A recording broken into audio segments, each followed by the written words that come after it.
Hello friends, इस video में हम लोग नीट डेली टेस्ट नंबर 29 के सॉल्यूशन को आज डिस्कस करेंगे।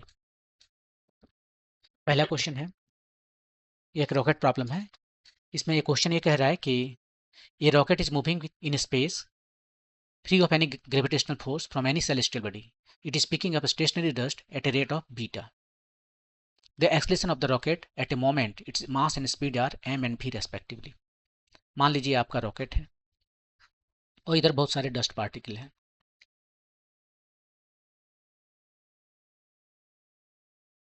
अब यहाँ पर हम क्या करते हैं कि हम कंसीडर करते हैं इसका मास को m, और इस जो डस्ट पार्टिकल है जो इसमें आके एक पर्टिकुलर टाइम डेल्टा टी में आके चिपक जाएगा वो है डेल्टा एम। तो हम यहाँ पर कंजर्वेशन लॉ ऑफ मोमेंटम लगाते हैं। शुरू में मोमेंटम कितना है, जो भी मोमेंटम है इसका है, डस्ट पार्टिकल का तो जीरो है। ये डस्ट पार्टिकल है, उसका स्पीड है जीरो, और ये मास है, इसका स्पीड है एम। ये शुरू का मोमेंटम हुआ। बाद में मोमेंटम कितना है, बाद में जो मोमेंटम है वो है एम प्लस डेल्टा एम। इसका मास हो गया जब इसको डस्ट पिकअप कर लिया तो, और उसका वेलोसिटी वेलोसिटी कुछ चेंज हो गया, v से डेल्टा v हो गया। इसको जो है सो सिंप्लीफाई करते हैं, m v plus m delta v plus v delta m plus delta m delta भी।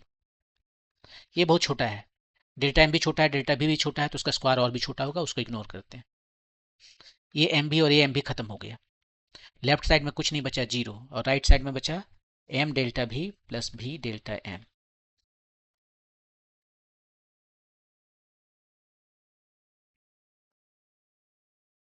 तो हम लिख सकते हैं delta v is equal to minus delta m v by m. अब इसको डिफ्रेंशिएट कर दें, मैंने डिफ्रेंशिएट करना, डेल्टा टी से डिवाइड कर देते हैं, v बाय एम हो गया। दोनों तरफ लिमिट ले लेते हैं, delta t tends to zero. ये हो गया एक्सलेशन, यही तो एक्सलेशन है। और ये आपका क्या आ गया, d m by d t. किस रेट से आपका एम बढ़ रहा है, और ये v बाय एम है। क्वेश्चन में बोला है कि जिस रेट से मास इसका बढ़ रहा है, जिस रेट से डस्ट उसमें चिपक रहा है, उसी रेट से इसका मास बढ़ रहा है, वो है बीटा, v बाय एम। तो ये आपका एक्सलेशन आ गया, acceleration is equal to beta v by m. Option number 2। Move करते हैं नेक्स्ट क्वेश्चन पे। सेम तरह का क्वेश्चन है, a rocket is moving in space free of any gravitational force from any celestial body. It exhaust fuel at the rate of beta with speed u. The rocket acceleration of the acceleration of the rocket at a moment its mass is m.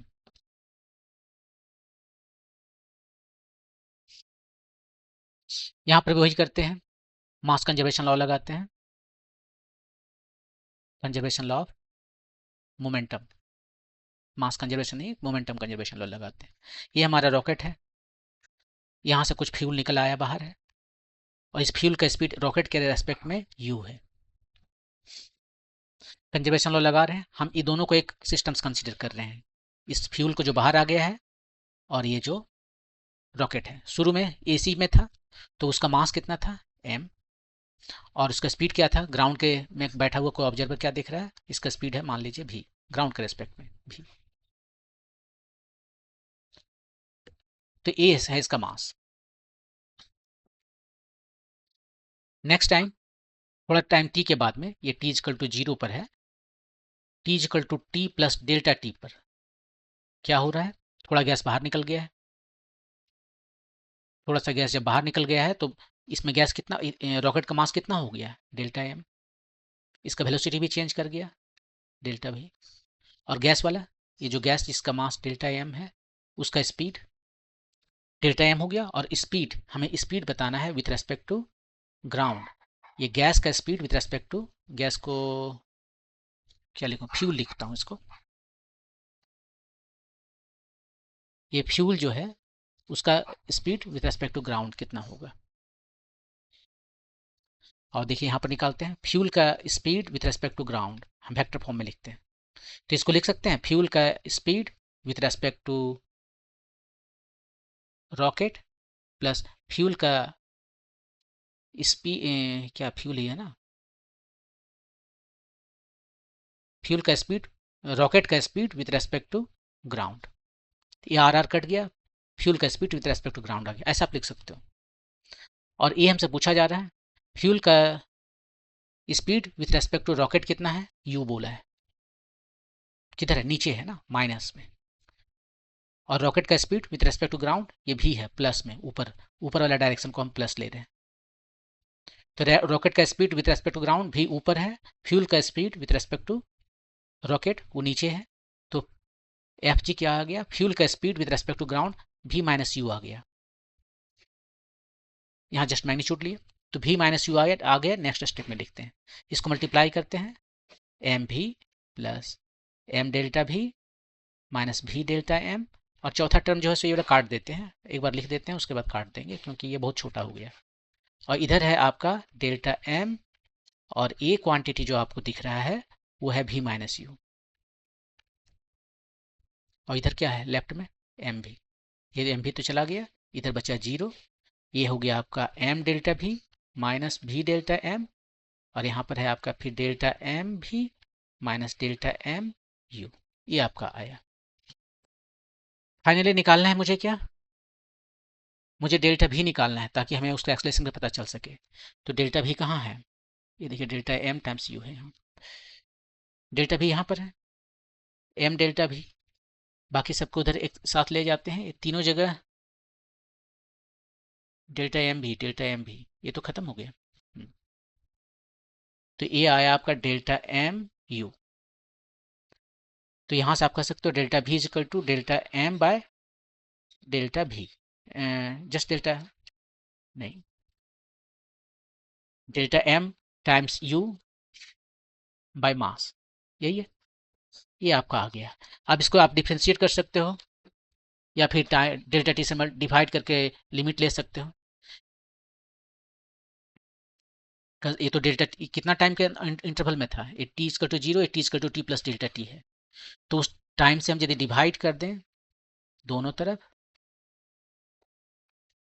u by M, और इसका limit ले लें, limit when delta t tends to zero, limit delta t tends to zero, तो ये हो गया d v by d t जो कि एक्सलेशन है, और ये हो गया d m by d t जिस रेट से गैस बाहर निकल रहा है, u बाय एम। ये प्लस है, इसका मतलब है कि ये एक्सलरेट कर रहा है,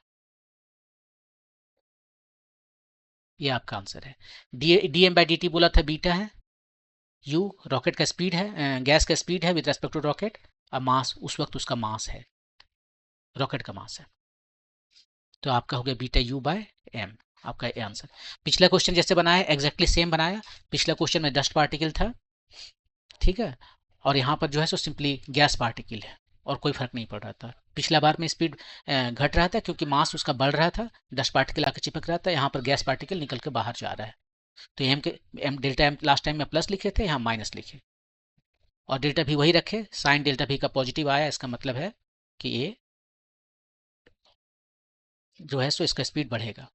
लास्ट टाइम में हमने यहाँ पर राइट हैंड साइड में क्या था, ये नहीं था ना, ये लेफ्ट हैंड साइड में था, और गैस वहाँ पर था डस्ट पार्टिकल, और ये उसका स्पीड था जीरो, ग्राउंड के रेस्पेक्ट में जीरो था। अभी इसका स्पीड ग्राउंड के रेस्पेक्ट में कुछ और है, भी माइनस यू है, क्योंकि क्वेश्चन में दिया हुआ है ये यू स्पीड जो है सो उसका रॉकेट के रेस्पेक्ट में है, तो ग्राउंड के रेस्पेक्ट में भी माइनस यू है, जो यहाँ पर मैंने आपको दिखाया।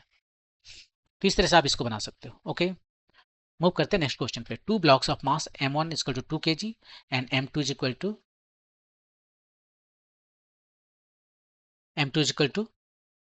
3 kg, 2 kg है और 3 kg है, are tied to a massless string, the string passes over a frictionless pulley. देखिए ऐसे बना दिया है,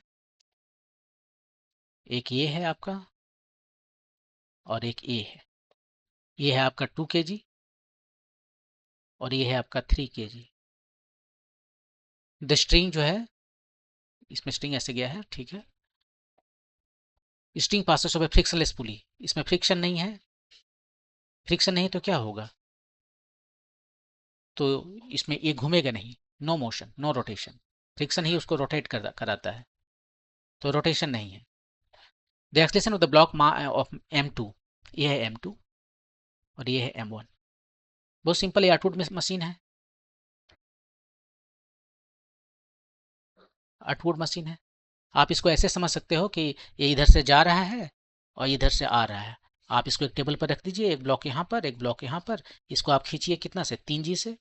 3G मतलब 3G। जी जो है सो 10 मीटर पर सेकेंड स्क्वायर है, इसका वेट है। तो 3G से इसको खींचिए, इधर स्प्रिंग लगा हुआ है। इसको किधर खींच रहे हैं, इधर। जिधर जा रहा है उसको अपोजिट डायरेक्शन में इसको 2G से खींच रहे हैं। तो आप कह सकते हो यहाँ पर जो है सो 2G से खींच रहे हैं। और ये दोनों जो मास है इसके स्ट्रिंग से लगा हुआ है, M1 M2, हमारा ये दोनों ही एक सिस्टम है।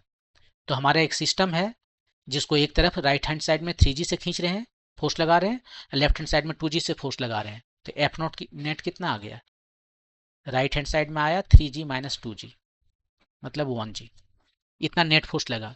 तो एक्सटेंशन क्या होगा, Newton second law of motion के मुताबिक, जो नेट फोर्स है डिवाइडेड बाय उसका मास। नेट फोर्स यहाँ पर G है और मास इसका कितना है, इस सिस्टम का मास। सिस्टम मतलब M1 प्लस M2 जो कि 2 kg और 3 kg है। तो 2 प्लस 3 5 kg जो है आ गया मास। G का वैल्यू 10 है, ये 5 आया तो 2 मीटर पर सेकेंड स्क्वायर। इसको ऐसे बना लें क्योंकि ये बहुत सबसे सिंपल है, ये अटवुड मशीन कहलाता है। ये दोनों को जब हम सिस्टम कंसीडर करते हैं तो हम देख रहे हैं कि जिधर मोशन हो रहा है उसके डायरेक्शन में 3G लग रहा है और जिधर मोशन नहीं हो रहा है उसका अपोजिट डायरेक्शन में 2G लग रहा है। तो इस सिस्टम को यदि हम कंसीडर करें तो इस पर नेट फोर्स जो है तो 1G हो गया राइट साइड में, और तब एक्सेलरेशन इसका निकाल सकते हैं सिंपली 2 मीटर पर सेकेंड स्क्वायर। आप चाहते तो इसे फ्री बॉडी डायग्राम बना के भी बना सकते थे। जैसे मान लीजिए यहाँ पर हमारा ये 2 kg का था और ये 3 kg का था। इस पर जो फोर्स लगा 3G, इस पर जो फोर्स लगा 2G, ये फिक्स्ड है पूरी। इसमें जो टेंशन है देखिए, टेंशन अपोज करता है बॉडी का, सेम टेंशन लगेगा क्योंकि ये फ्रिक्शन लेस है। फ्रिक्शन लेस के साथ साथ में ये स्ट्रिंग का भी मास नहीं है, तो इसलिए टेंशन सेम रहेगा। टेंशन सेम इसलिए रह रहा है क्योंकि इसमें फ्रिक्शन नहीं है। फ्रिक्शन नहीं तो इसमें टॉर्क नहीं है, ये टॉर्क नहीं है। और टॉर्क जो है सो इसी फोर्स के थ्रू लगता है। टॉर्क को क्या लिखते हैं, आर क्रॉस एफ लिखते हैं, राइट। आर यहाँ पर जो है तो है आर एफ, आर और एफ के बीच में जो वैल्यू है वो एंगल है, वो कितना है, आर हमारा यहाँ से इसके इस एक्सिस के अबाउट मूव कर रहा है। तो ये हमारा आर है और ये हमारा फोर्स, इसके बीच में एंगल 90 डिग्री, इसके बीच में एंगल 90 डिग्री। तो सिंपली इसको आर एफ लिखते हैं हम, साइन 90 डिग्री 1 होता है, ठीक है। लेकिन टॉर्क है नहीं, टॉर्क ये फोर्स कौन लगाता है, ये जीरो हो गया है क्योंकि फ्रिक्शन नहीं है। तो फ्रिक्शन नहीं है तो ये जो फोर्स है वो क्या हो गया। तो यहाँ पर देखिए दो ठो फोर्स लगा रहा है, एक टॉर्क लगा रहा है, ये टेंशन लगा रहा है। लेफ्ट साइड वाला मान लीजिए T1 times are, right side वाला उसका डायरेक्शन ऑपोजिट होगा। ये इसको इधर रोटेट करना चाहता है, इसको इधर रोटेट करना चाहता है। कोई फ्रिक्शन फोर्स नहीं है, जस्ट टेंशन है। T2 टाइम्स आर, ये जीरो है, इसका मतलब T1 इजकल टू T2। तो T1 इजकल टू T2 क्यों आता है, क्योंकि इसमें फ्रिक्शन नहीं है, फ्रिक्शन नहीं तो इसमें टॉर्क नहीं है, और टॉर्क नहीं है तो ये दोनों जो है सो फोर्स को बराबर होना पड़ेगा क्योंकि आर जो है सो दोनों का सेम है। तो टॉर्क जो है सो आर एफ होता है और ये टॉर्क जीरो है, इसका मतलब एफ एफ दोनों तरफ जो एफ लगा हुआ है जिसको टेंशन कहते हैं वो सेम है। ये फ्री बॉडी डायग्राम हुआ। 3 kg को देखिए ये नीचे आ रहा है, मान लेते हैं एक्सलेशन A0 से नीचे आ रहा है, ये A0 से ऊपर जा रहा है। 2 kg को देखिए क्या हो रहा है, 2 kg जो है सो टेंशन माइनस 2G, इसको टू ऊपर जा रहा है 2A0 से, इक्वेशन 1। इक्वेशन 2 3G को देखते हैं, 3G फोर्स लग रहा है जिधर उधर ही जा रहा है तो 3G को पहले लिखते हैं, minus tension is equal to 3A0। ये दोनों इक्वेशन को ऐड कर दीजिए, आपको टेंशन खत्म हो गया, आया G is equal to 5A0। यही जो बात पहले भी हमने दिखाया था यहाँ पर, ये G था, नेट फोर्स G, उसको डिवाइड करना पड़ेगा 5 से, एक्सलेशन निकल गया। तो एक्सलेशन जो है सो निकल गया G/5 10/5, तो ये आ गया 2 मीटर पर सेकेंड स्क्वायर। ये आपका आंसर है, 2 मीटर पर सेकेंड स्क्वायर।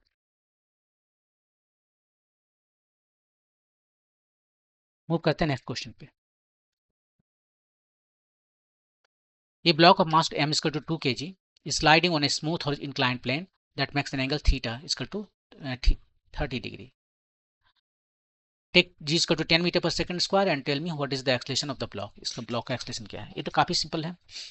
क्या है कि इसमें देखिए फोर्स कितने लग रहे हैं, दो फोर्स लग रहे हैं। एक इसका वेट है जो नीचे लग रहा है, और एक नॉर्मल रिएक्शन है जो इधर लग रहा है। बस दो ही फोर्स लग रहे हैं और कोई तीसरा फोर्स नहीं लग रहे हैं। फ्रिक्शन है नहीं, स्मूथ है। स्मूथ है मतलब फ्रिक्शन नहीं है। तो ये दोनों फोर्सेस के अंडर में ये इधर चल रहा है। तो हम ऐसा करते हैं, इधर चल रहा है तो एक हम ये एक्सिस लेते हैं हम अपना, और दूसरा इसके परपेंडिकुलर एक्सिस लेते हैं। ये हम कह सकते हैं ये हमारा एक्स एक्सिस है, ये हमारा वाई एक्सिस है। ये 90 डिग्री होना चाहिए एक्स और वाई के बीच में, वो 90 डिग्री है। ये एंगल थीटा है, तो देखिए और कौन सा एंगल थीटा हो जाएगा? ये हो गया 90 माइनस थीटा, ये दोनों के बीच में हुआ। ये थीटा है तो ये 90 डिग्री माइनस थीटा हुआ, और ये इसके बीच में परपेंडिकुलर है तो ये हो गया थीटा। इसको ऊपर ले जाएं यदि हम,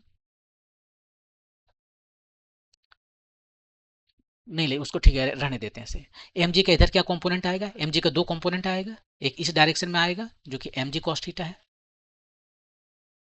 कोई भी वेक्टर आपके पास है और इस डायरेक्शन में यदि किसी भी डायरेक्शन में आपसे पूछा जाता है कि इस डायरेक्शन में इसका एक्सलेशन, इसका कंपोनेंट क्या है इस वेक्टर का, तो आप सिंपली कहोगे ए कॉस थीटा। ए कॉस थीटा इसका कंपोनेंट है इस डायरेक्शन में। तो वही में यहाँ एम जी है तो इस डायरेक्शन में क्या है? M g cos theta. और इसके परपेंडिकुलर डायरेक्शन में, इसके परपेंडिकुलर डायरेक्शन में ए साइन थीटा, ये साइन थीटा। या फिर यहाँ से आप देख सकते हो ये 90 डिग्री माइनस थीटा है, तो ए कॉस 90 डिग्री माइनस थीटा जो कि साइन थीटा ही आता है। तो इधर इसका कंपोनेंट है हो गया एम जी साइन थीटा। अब हम क्या करते हैं, परपेंडिकुलर टू प्लेन में कंसीडर करते हैं, एक ये मोशन कंसीडर करेंगे और दूसरा पैरेलल टू प्लेन, उधर हम मोशन कंसीडर करेंगे। इधर कोई मोशन नहीं हो रहा है, परपेंडिकुलर टू प्लेन कोई मोशन हो रहा है नहीं हो रहा है, तो क्या होगा?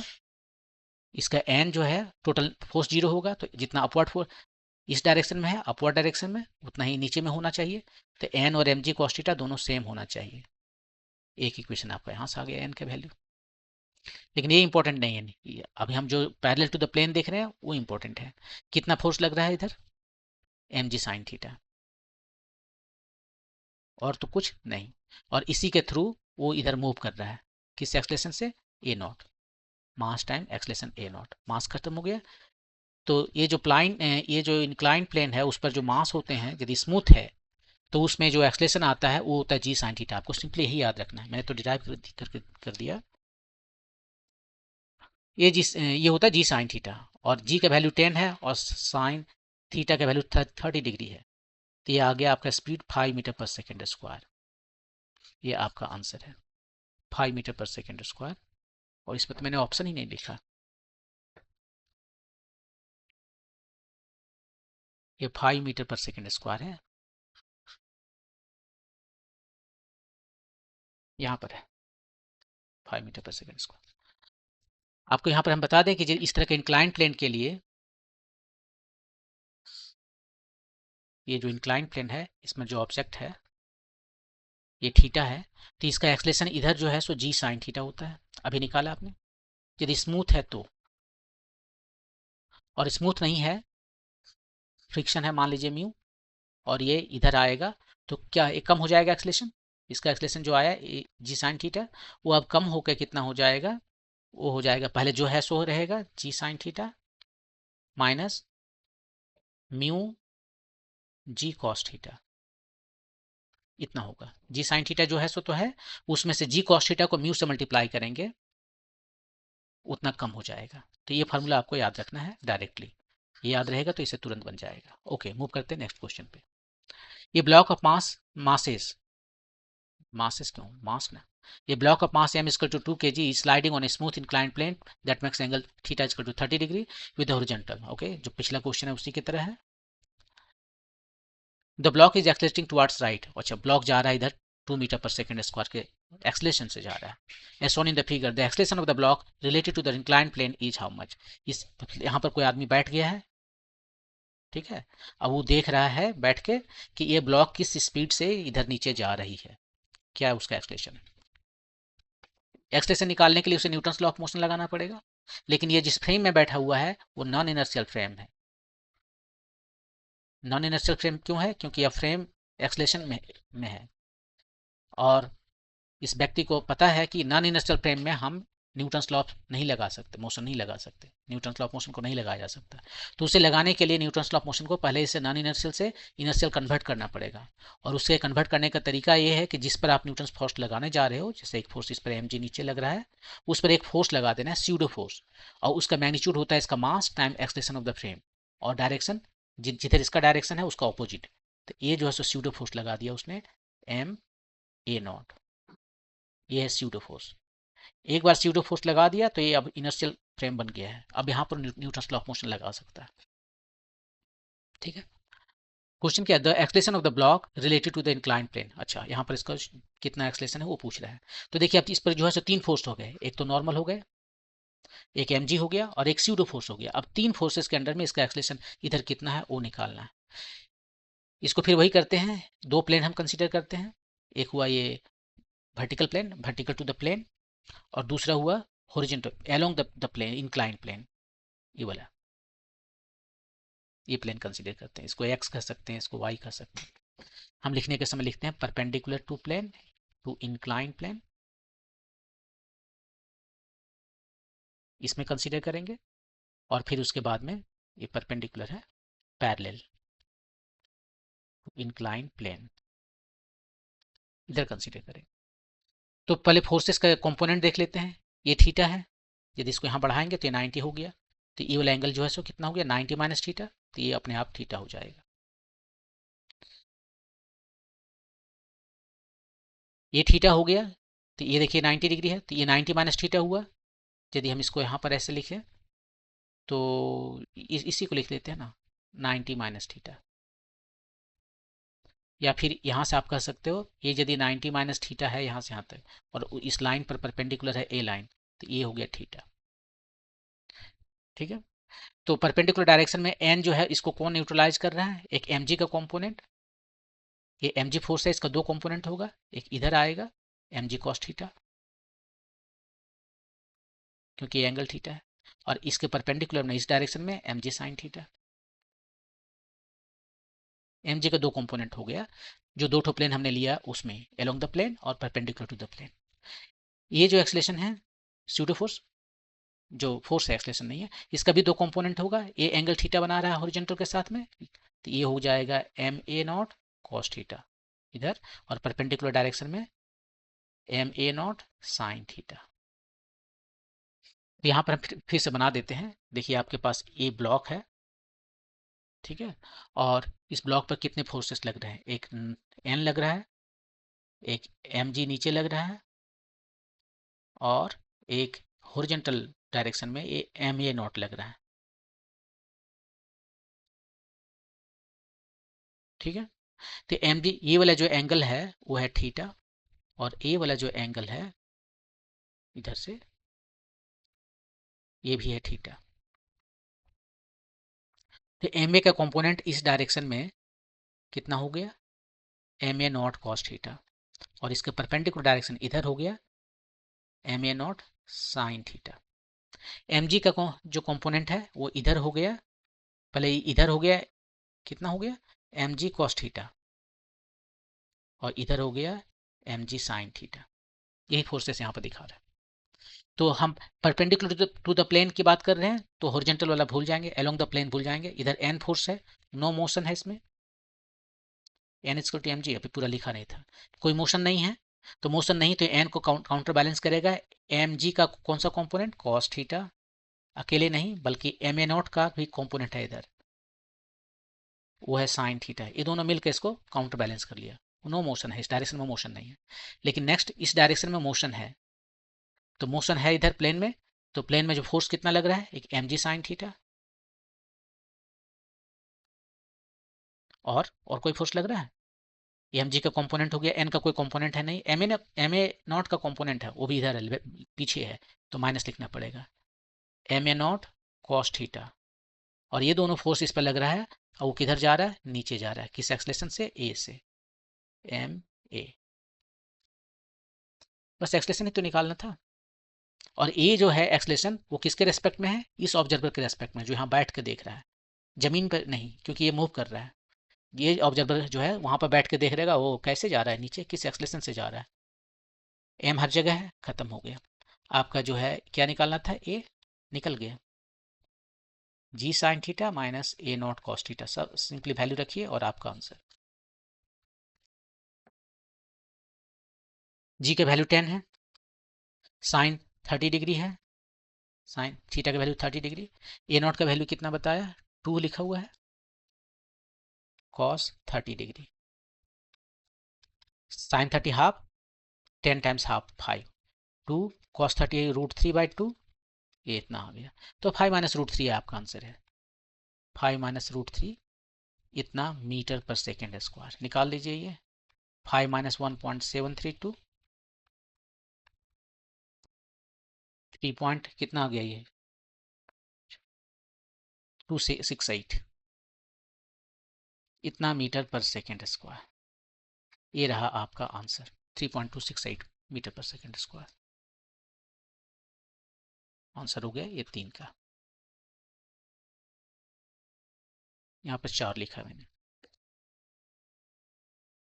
3.27 मीटर पर सेकेंड स्क्वायर। ये गलत लिखा हुआ है, ये 4 नहीं होगा आंसर इसका। इसका आंसर 3 वाला होगा, 3.27 मीटर पर second square. Okay, next video में हम लोग नीट डेली टेस्ट नंबर 30 के सॉल्यूशन को डिस्कस करेंगे। Thank you.